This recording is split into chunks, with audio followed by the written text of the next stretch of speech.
accuse de détournement présumé de 10 millions des familles des victimes de 2016, des événements de 2016.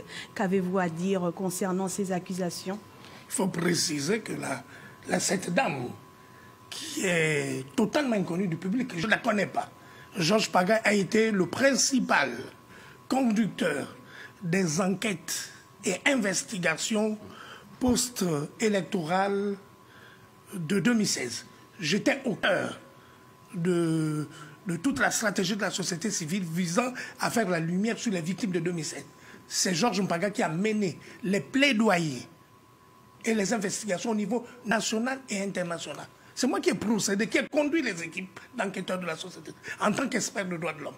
J'ai été à la CPI, à la Cour pénale internationale. J'ai été à Genève, au Haut Commissariat des Nations Unies aux droits de l'homme. J'ai été au Parlement européen et aux institutions européennes de Bruxelles et Strasbourg. Donc j'ai conduit ce processus auprès des Nations Unies, auprès du gouvernement américain également. Je ne me reconnais pas dans ces accusations. Elle parle, elle prétend que Georges Paga a détourné un fonds d'indemnisation des victimes. Lorsqu'il s'agit de violations massives des droits de l'homme, à l'instar de ce qui s'est passé au Rwanda, au Libéria, en Côte d'Ivoire récemment, les mécanismes de la Cour pénale internationale ou des Nations Unies prévoient ce qu'on, à la fin des processus, disons, des juridictions, lorsque les procès sont arrivés à leur achèvement, on met en place des mécanismes pour indemniser les victimes. Mais ces mécanismes n'ont jamais existé au Gabon. Elle prétend que Georges Mpaga a détourné de l'argent sur la base de quel mécanisme, de quel budget. J'ai travaillé avec les Nations Unies, le ministère de la Justice et la Commission des droits de l'homme sur les mécanismes d'échange et de coordination dans le cadre vraiment des événements de 2016. J'ai fait partie de ce mécanisme qui a été mis en place pour faire la lumière sur ces événements. Le mécanisme n'a jamais abouti à un processus, une procédure ou un processus d'indemnisation des victimes. Ce sont il s'agit ici vraiment d'accusations fallacieuses, infondées, venant d'une personne totalement déséquilibrée. Mais monsieur Georges, ces accusations datent de 2016. Pourquoi lever le voile maintenant? Pourquoi sortir du silence maintenant? Posez-lui la question. Alors que vous l'aurez fait vous-même depuis... Mais moi, je ne me reconnais pas dans ces allégations-là. Ce sont des allégations complètement tarabiscotées, complètement infondées, qui n'ont aucune substance. Le fonds d'indemnisation, Georges Paga a détourné les fonds sur quelle base? Les fonds provenaient de quel organisme? De quelle institution? De quel mécanisme? Soyons sérieux et crédibles.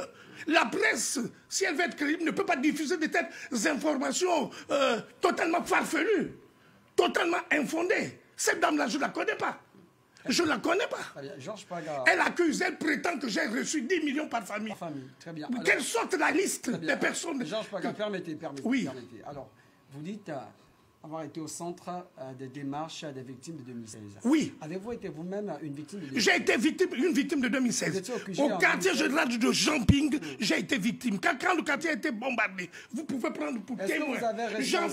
Messieurs, est-ce que vous avez recensé l'ensemble des personnes qui... Bon, n'essayez pas de manipuler l'information. Je vous précise. Je tiens à vous préciser. Vous avez été victime, mais de quelle manière? J'ai été victime parce que je supervisais, n'est-ce pas, en tant que défenseur des droits de l'homme, je supervisais les événements de 2016 au nom des institutions des droits de l'homme, dans le cadre de ce qu'on appelle le monitoring des violations des droits de l'homme. Comprenez, quand on vous dit quelque chose, et apprenez à comprendre. Quand le spécialiste s'exprime, vous devez comprendre la logique qui prévaut dans le cadre des droits de l'homme. Moi, je vous parle en tant que défenseur des droits de l'homme. Tout en respectant le plateau. La défense des droits de l'homme découle d'une certaine approche. Lorsqu'on bombarde le quartier général de Jamping, j'étais à l'intérieur. Vous pouvez les témoins sont là, Bertrand Zibi est témoin. Si les massacres avaient cessé, à minuit 30, c'est Georges Paga et Bertrand Zibi qui sont intervenus. J'ai appelé l'ambassadeur des États-Unis, que nous étions en danger, les massacres étaient généralisés. Zibi a appelé l'ambassadeur de France. C'est grâce à ces deux interventions que vraiment les massacres, les troupes qui attaquaient qui massacraient les gens au quartier du Jura de Jean-Ping ont cessé d'intervenir. Nous avons été bombardés. Moi-même, j'ai été victime. J'ai été arrêté pendant 48 heures, 72 heures. Et c'est les Nations Unies qui m'ont fait libérer. J'étais séquestré au quartier général de Jean-Ping avec plusieurs leaders de l'opposition et de la société civile. Donc moi-même, je suis sorti de là avec un traumatisme. C'est sur cette base que j'ai conduit le processus. J'ai conduit le processus de recensement des victimes, que j'ai conduit le processus de plaidoyer auprès de la Cour pénale internationale, auprès des institutions internationales, que j'ai mené le combat contre le régime d'Ali Bongo. Je n'ai jamais trahi mes convictions. J'ai mis en place, pour encadrer le processus visant à faire la lumière sur les événements de 2016, j'ai mis en place deux collectifs. Le collectif des victimes de 2016 et le comité de libération des prisonniers politiques qui était dirigé par Mme Oyougou. Et c'est Georges Paga qui a conduit, tout le monde le sait, au niveau national et international. La CPI est venue au Gabon. C'est grâce au plaidoyer que j'ai mené auprès de la Cour pénale internationale que la CPI est venue, la délégation de la CPI est venue. Voilà. Georges Paga, on entend bien ce que vous dites et vous avez des accusations qui sont portées sur votre personne. Vous dites ne pas connaître mademoiselle Aïcha. Vous dites pourtant avoir été au siège du QG. Avez-vous des informations concernant les agents de santé qui étaient sur place au siège et qui aidaient à soigner les personnes blessées? Je voudrais que nous soyons dans la vérité. Il ne s'agit pas ici de connaître madame. Elle a émis des accusations. Moi, je vous dis, je tiens à vous rectifier. Votre question n'est pas la bienvenue. Je vous dis que je ne la connais pas. Je ne la connais pas. C'est une inconnue pour moi. Vous ne l'avez jamais Elle n'a jamais participé au mécanisme des défenseurs des droits. Moi, je tiens à vous dire clairement. On vous a écouté religieusement et prenez le... Elle n'a jamais... Georges Paga, vous avez parlé pendant plus de... Vous venez d'affirmer... aussi qu'on puisse écouter Youssouf Mbouba, s'il vous plaît. Monsieur Youssouf, vous venez d'affirmer ne jamais avoir connu, ne même pas du tout connaître, avoir découvert quasiment mademoiselle Aïcha par sa dernière sortie. Est-ce que vous êtes sincère lorsque vous le dites? Est-ce que vous n'avez jamais vu madame Aïcha au siège de Jean-Ping? Est-ce que depuis, parce que cette dame quand même, qu'on le veuille ou pas, mène des actions depuis de longues années au nom d'un certain groupe de victimes de 2016, vous qui êtes dans ce champ-là, c'est curieux que vous dites ce soir aux Gabonais que vous n'avez jamais entendu parler de cette dame, que vous ne l'avez jamais vue, vous ne connaissez pas cette dame. C'est quand même curieux, alors que vous venez d'affirmer que vous êtes au cœur de ce dossier depuis de longues années et qu'une autre personne qui également mène des actions dans ce sens-là et qui a déjà rencontré un certain nombre d'autorités, vous dites ne jamais l'avoir vue, c'est quand même surprenant. Je ne la reconnais pas comme défenseur des droits de l'homme. Vous ne la reconnaissez pas? Écoutez-moi bien. Je ne la reconnais pas comme défenseur. Elle ne fait pas partie des défenseurs des droits de l'homme. Elle ne répond pas aux critères des défenseurs des droits de l'homme. Je vous dis que je ne la reconnais pas comme défenseur des droits de l'homme. Elle n'a pas participé au mécanisme des défenseurs des droits de l'homme. Je rectifie. Je ne la reconnais pas comme défenseur des droits de l'homme. Donc elle n'était pas au courant de ce qui se faisait dans le cadre des ONG, dans le cadre des organismes de défense des droits de l'homme. Vous n'avez jamais eu de séance de travail avec elle? Je n'ai jamais travaillé avec elle. C'est une inconnue pour Laurent BG. C'est Laurent BG qui a... Non, je n'ai jamais... Je ne la connais pas. Elle n'a jamais été un partenaire de travail de la société civile. Et je le dis clairement devant les médias. Vous connaissez très bien Geoffroy Fumboula Libeka, qui est... Bien sûr. Qui est quatrième vice-président de l'Assemblée nationale. Nous travaillons ensemble. Qui, à l'époque, était avec vous dans le cadre de pas mal d'activités. Vous l'affirmez, vous travaillez ensemble.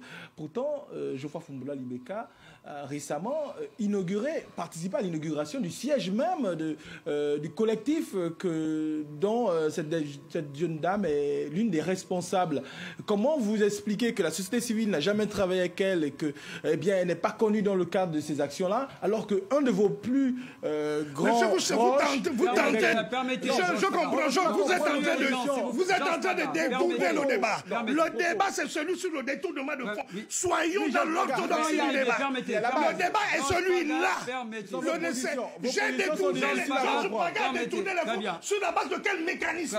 Quelles sont les preuves? Où est la liste des victimes? Très bien. Oui, mais pour comprendre le détournement des fonds, il faut être honnête au départ. Posons des questions, Georges Paga. Permettez, s'il vous plaît. Soyons élégants. On nous regarde. Les Gabonais nous regardent.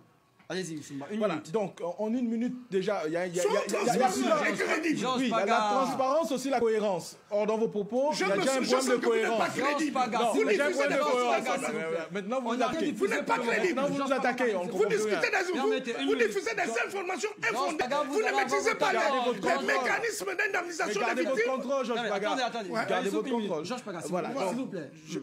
Pour bien comprendre cette affaire, il faudrait que les propos des uns et des autres soient plus ou moins cohérents. Très bien, allez-y. Voilà, Il y a eu un défaut déjà de cohérence de votre prise de parole. Au départ, vous dites que vous ne la connaissez pas et maintenant vous dites je connais mais je ne reconnais pas. Donc là, il y a une interrogation. Un des proches avec qui vous avez longtemps travaillé dans le cadre de la lutte contre les droits de l'homme, Geoffroy Foumboula Libeka. Contre les droits de l'homme, pour les droits de l'homme, en faveur En des droits de faveur des l'homme. droits de l'homme, merci. Eh bien, Geoffroy Foumboula Libeka a quand même participé à l'inauguration du siège de cette dernière, très récemment. Donc, ce qui pose question concernant ces prises de position. Alors, une interrogation, et celle que les Gabonais aimeraient bien savoir. Georges Paga, reconnaissez-vous avoir échangé avec des autorités politiques entre 2016 et 2023 sur ce sujet et évoqué des questions d'indemnisation des familles des victimes? Reconnaissez-vous l'avoir fait avec des autorités politiques gabonaises? Jamais. Jamais vous n'avez posez la échangé. question aux différents premiers ministres, posez la question aux différents ministres de la justice. Je n'ai jamais échangé, je n'ai jamais participé à un mécanisme visant à indemniser les victimes de 2007. C'est de la désinformation, c'est des pures affabulations. Georges Paga, on est là à terme une question pour vous. Voilà. Allons dans ce sens. Ben, moi, j'aimerais bien savoir comment avez-vous répertorié ces victimes. Combien? Parce qu'il en existe forcément. Mais je l'ai répertorié dans le cadre de mon travail. Combien aujourd'hui? Je suis un Et professionnel, combien madame. ce jour? Madame, je suis un professionnel. Combien des droits de ce l'homme. jour? Est-ce que vous avez Nous des avons chiffres? répertorié dans le cadre des mécanismes du travail fait avec la CPI, l'Union européenne et les Nations Unies. Nous avons fait il y avait deux types de victimes. Il y avait les victimes liées aux arrestations arbitraires. 1100 personnes ont été arrêtées en 2016. En termes de victimes de violences, y compris les morts, nous avons recensé 170 personnes. Nous avons un recensement exhaustif avec les noms, avec les certificats médicaux, avec tout un document. Nous avons documenté. Les questions de droits de l'homme ne se font pas de façon aléatoire. On a procédé à une documentation, à des enquêtes précises. C'est ce qui a été, ce travail a été fait. Il est devant la Cour, devant la Cour pénale internationale. Je ne suis pas un affabulateur. Je suis un expert dans le domaine des droits de l'homme reconnu.